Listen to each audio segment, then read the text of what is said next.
고난주간이고 새로운 달이 시작되는 4월 1일 함께 나눌 하나님 말씀은 27장 27절로부터 44절 말씀입니다. 십자가에 못 박힌 만왕의 왕.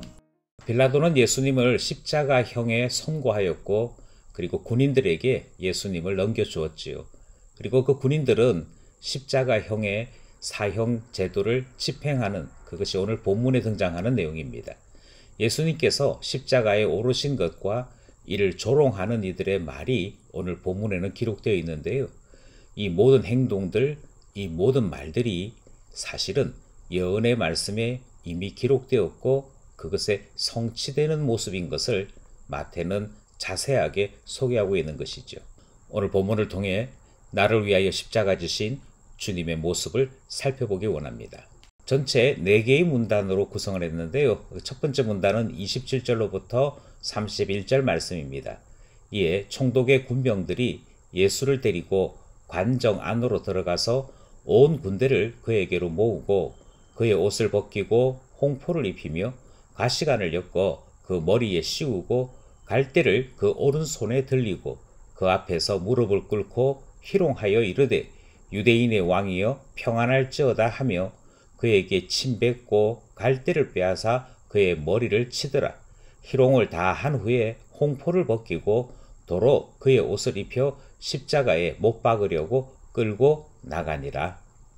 27절 말씀에서는 빌라도의 재판이 끝이 나고 이제 제수가 된 예수를 그 군병들이 관정 안으로 데리고 갔다 하는 말씀이 등장합니다.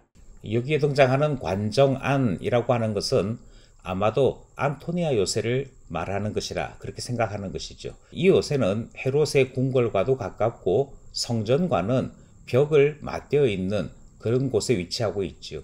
아마 대략 150명에서부터 한 200명 정도가 6월절 명절 기간을 대비하여 폭동이나 다른 소요가 생기지 않도록 대기하고 있었던 것으로 생각합니다.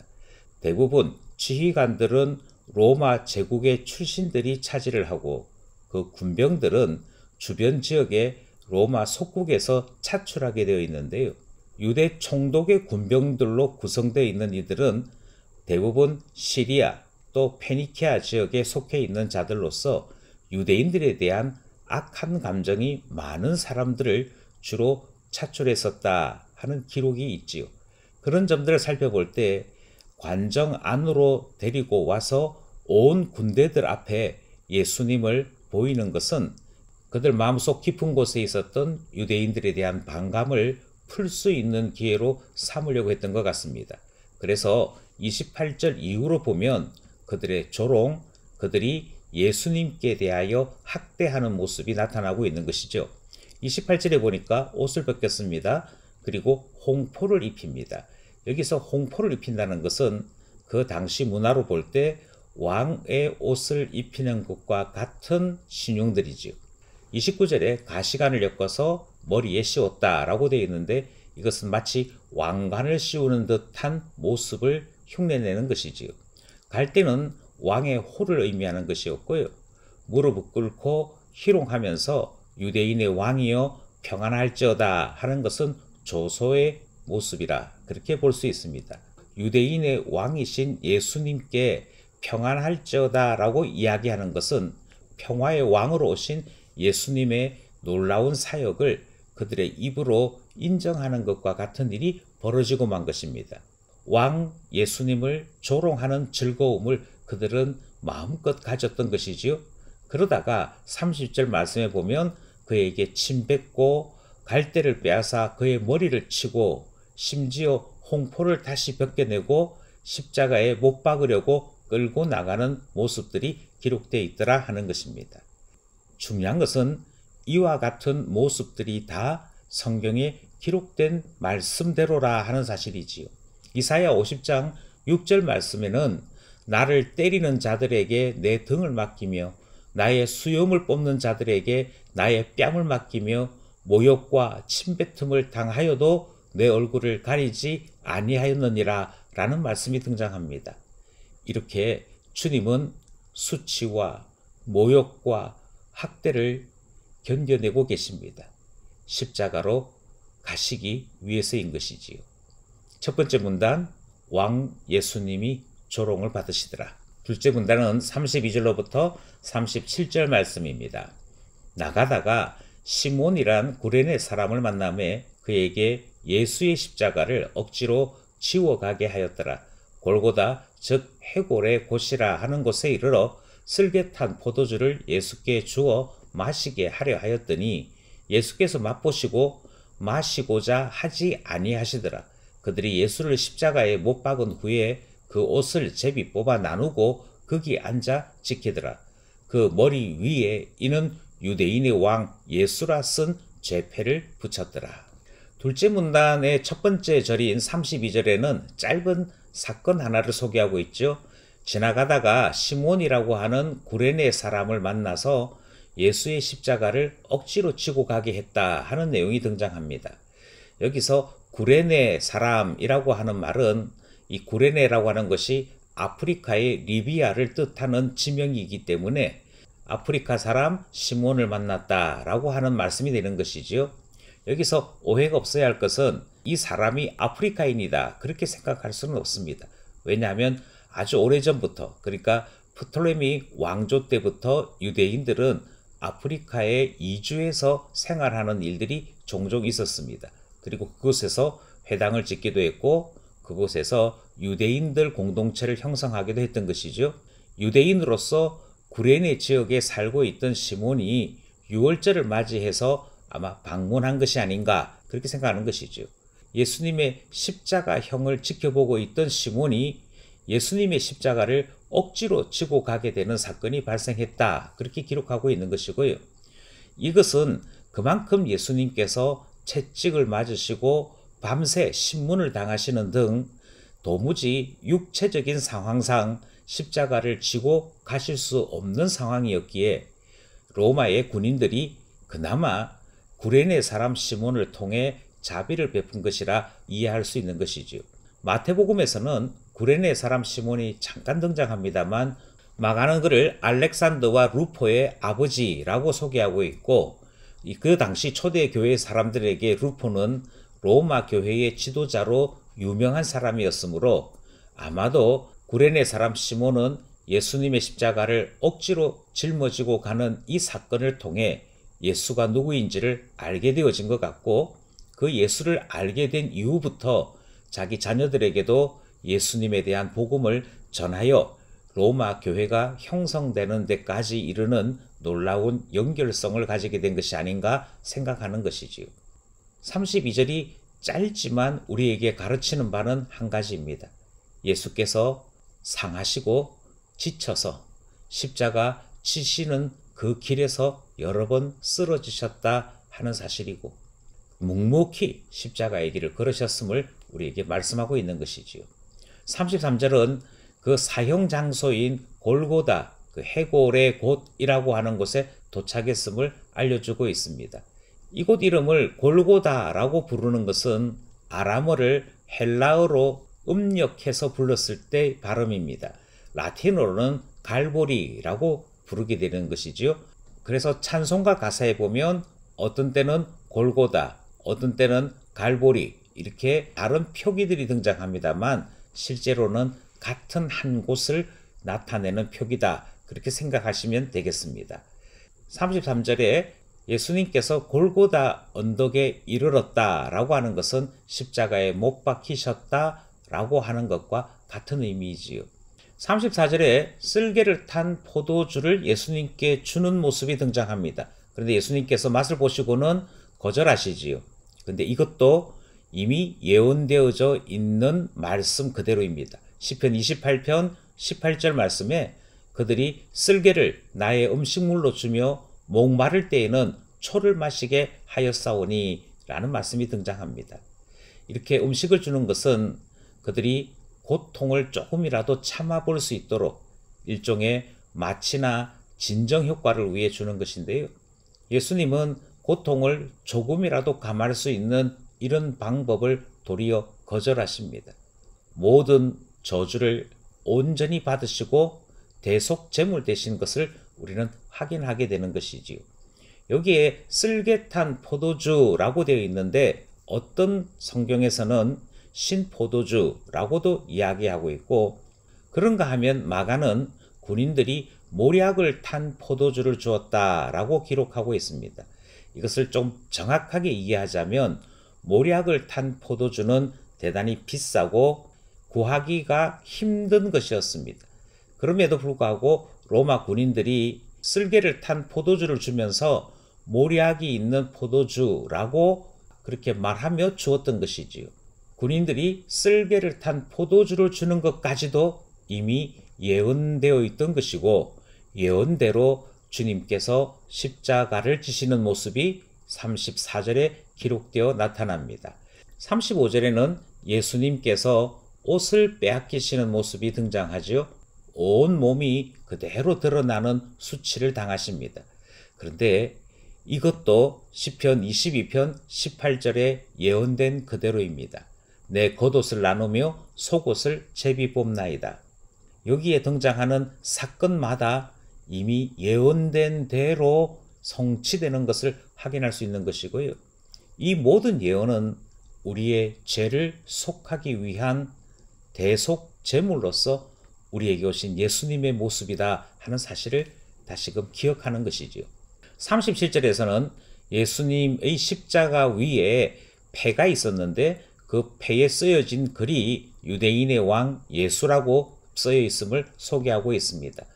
유대인의 왕이요 온 세상의 왕이신 예수님이 십자가에 못 박히신 것을 둘째 문단이 소개하고 있는 것이죠. 셋째 문단은 38절로부터 40절입니다. 이때에 예수와 함께 강도들이 십자가에 못 박히니 하나는 우편에 하나는 좌편에 있더라. 지나가는 자들은 자기 머리를 흔들며 예수를 모욕하여 이르되 성전을 헐고 사흘에 짓는 자여, 내가 만일 하나님의 아들이여든 자기를 구원하고 십자가에서 내려오라 하며, 38절로부터 끝절인 46절까지는 강도와 함께 계신 예수님의 모습이 소개되고 있습니다. 그래서 38절에 보니까 예수와 함께 강도 둘이 십자가에 못 박혔다. 그리고 예수님을 중심으로 우편과 좌편에 위치했다 하는 내용이 등장하지요. 여기에 등장하는 강도들은 남의 물건을 훔치거나 칼로서 사람들을 위협하는 그 정도를 이야기하는 것이 아니고, 십자가형을 받는 강도들은 요즘 용어로 얘기하자면 테러범 정도가 됩니다. 로마 제국의 질서를 흐트리고 또는 사회 전체의 불안을 야기하였기에 이것은 로마 제국에 대한 도전으로 보고 그들을 잡아 형을 집행하는 것인데요. 앞에 나왔던 바라바도 아마 이들과 같은 한편이 아니었을까 생각을 하게 되는 것이고요. 그들이 다 함께 십자가에 못 박혀 죽을 위기에 있었는데 예수님을 십자가에 못 박는 바람에 바라바는 놓여졌다 하는 사실을 우리는 기억하고 있는 것이지요. 39절을 보면 지나가는 자들은 자기 머리를 흔들며 예수를 모욕했다라고 이야기하고 있습니다. 지나가는 자들, 곧 6월절에 성전과 예루살렘을 방문하기 위해 참여한 순례자들일 것인데, 예수님의 십자가를 보고 지나가면서 머리를 흔드는 모습을 보이고 있습니다. 여기에 머리를 흔드는 것은 모욕하는 것이기도 하고 희롱하는 것이기도 하고 또 조소하는 것이기도 합니다. 예수님에 대해 아주 낮추어 표현하는 것이고요. 그리고는 모욕하는 말을 하는데 성전을 헐고 사흘에 짓는다고 말했던 자라, 그렇게 이야기하고 있지요. 그들은 이 말을 조소와 우롱의 대상으로 삼고 말하고 있습니다만, 이미 성전으로서의 기능을 상실한 예루살렘의 성전은 허물어 버리시고 하나님을 온전히 만날 수 있는 참된 성전 되시고자 십자가를 지시는 것이었죠. 십자가가 무엇인지 그들 스스로 말하고 있으면서도 그것을 제대로 보지 못하는 것이 지나가며 머리를 흔드는 자들의 말이었더라는 것이죠. 그러면서 뭐라고 얘기하는 거 하니, 내가 만일 하나님의 아들이어든 자기를 구원하고 십자가에서 내려오라 라고 말하는 내용이 기록되어 있습니다. 이 문장이 매우 익숙하지요. 왜냐하면 예수님께서 광야에서 시험 받으실 때에 사탄이, 마귀가 내가 만일 하나님의 아들이어든 이라는 말을 매번 사용했기 때문입니다. 그리고 똑같이 하나님의 아들이어든 내려오라, 십자가에서 내려오라 라고 요청함으로 이들이 사탄에게 속하여 주의 구속의 역사를 방해하는 자들이요 모욕하는 자들인 것을 우리에게 알려주고 있는 것이지요. 주님께서 십자가에 스스로 오르셨거니와 구원의 길을 어떻게 해서든지 막아보려는 사탄의 모습들을 우리는 확인하게 되는 것입니다. 지나가는 자들의 조롱이 기록된 셋째 문단 말씀이었습니다. 마지막 넷째 문단은 41절에서부터 44절입니다. 그와 같이 대제사장들도 서기관들과 장로들과 함께 희롱하여 이르되 그가 남은 구원하였으되 자기는 구원할 수 없도다. 그가 이스라엘의 왕이로다. 지금 십자가에서 내려올지어다. 그리하면 우리가 믿겠노라. 그가 하나님을 신뢰하니 하나님이 원하시면 이제 그를 구원하실지라. 그의 말이 나는 하나님의 아들이라 하였도다 하며 함께 십자가에 못 박힌 강도들도 이와 같이 욕하더라. 마지막 문단에서는 대제사장, 서기관, 장로들이 등장을 하지요. 그리고 이들은 아마도 돌아가면서 예수님을 조롱한 것 같습니다. 그들의 말이 이렇습니다. 그가 남은 구원하였다 라고 이야기하죠. 그러니 예수님께서 공생애 가운데 많은 사람들을 고치시고 구원하신 것을 그들도 알고 있었다 하는 것이며 시기심 때문에 십자가를 지게 했음을 다시 한번 확인할 수 있게 됩니다. 또한 그들은 그들의 입을 벌려 예수가 이스라엘의 왕이심을 고백하는 내용도 등장을 합니다. 43절 말씀에 보니까 예수님께서 평소 하나님을 신뢰하고 하나님을 잘 믿었다라고 하는 사실까지 확인시키죠. 그러면서 하는 얘기가 너가 하나님의 아들이라 하지 않았느냐라는 말이 등장을 합니다. 이 표현도 익숙한 표현입니다. 왜냐하면 하나님의 아들이라면 너의 발이 땅에 닿지 않도록 구원하여 주실 것이다 라고 말했던 존재가 있었기 때문이지요. 사탄입니다. 마귀입니다. 이 마귀의 표현이 이제는 대제사장들에게, 서기관들에게, 장로들에게서 나타나는 것을 확인하게 되는 것이지요. 분명한 사실은 주님은 자기를 구원하실 수 없기에 십자가에 달리신 것이 아닙니다. 도리어 자기를 내어주고 우리를 구원하시기 위해 십자가에 오르신 것이지요. 44절에서는 강도들도 함께 욕하였다 하는 말씀으로 넷째 문단이 끝을 맺고 있습니다. 지도자들과 강도들이 예수님을 조롱하더라. 오늘 본문 말씀입니다. 말씀과 함께 기도 제목 나누고자 합니다. 오늘 본문 말씀을 보니까 나의 왕이신 예수님이 조롱을 당하십니다. 이렇게 조롱을 당하신 것은 이미 예고하셨고 예언된 말씀을 따라 성취하는 것이었습니다. 주님께서 이처럼 조롱당하신 이유는 우리 살리려고 하신 일 때문이지요. 대속의 길 십자가를 짊어지고 가시는 예수님에게서 우리는 한량없는 은혜를 받게 되는 것입니다. 그리고 십자가에서 이루신 그 은혜를 우리는 가슴에 새기면서 그 은혜를 입은 자로 살아가기를 원해 기도하게 되는 것이지요. 은혜를 베풀어 주셔서 감사합니다. 은혜 입은 자로 살기 원하오니 이끌어 주시옵소서. 첫 번째 기도 제목입니다. 두 번째 기도 제목은 죄로 인해 하나님 앞에 감히 설 수 없는 죄인들을 예수 안에서 대속의 은혜를 입어 하나님 앞에 서게 하셨습니다. 예수님이 참된 성전이 되신 것이고 옛 성전은 허물어지는 대신에 십자가로 말미암아 하나님 앞에 우리가 설 수 있게 되는 놀라운 은혜를 베풀어 주신 것이지요. 그러므로 기도하기를 예수 안에서 하나님 앞에 부끄러울 것이 없이 살아가는 참 신자 되게 해달라 기도하게 되는 것입니다. 마지막 세 번째 기도 제목은요. 남은 구원하였으되 정작 자기 자신은 십자가에 머물러 계신 주님을 우리는 다시 한번 바라보는 것입니다. 십자가 외면하지 아니하시고 우리가 짊어져야 될 모든 죄의 값을 주님께서 대신 치르셨습니다. 우리가 죄인인 것을 깨닫습니다. 주님이 당하신 모든 고난은 실상 내가 당해야 될 죄의 값이었기 때문이지요. 은혜의 빚진 자로 주 위에 살게 하소서 기도하게 되는 것이지요. 오늘도 말씀과 기도로 주의 십자가 묵상하며 함께하는 우리 모두가 되기를 소원합니다.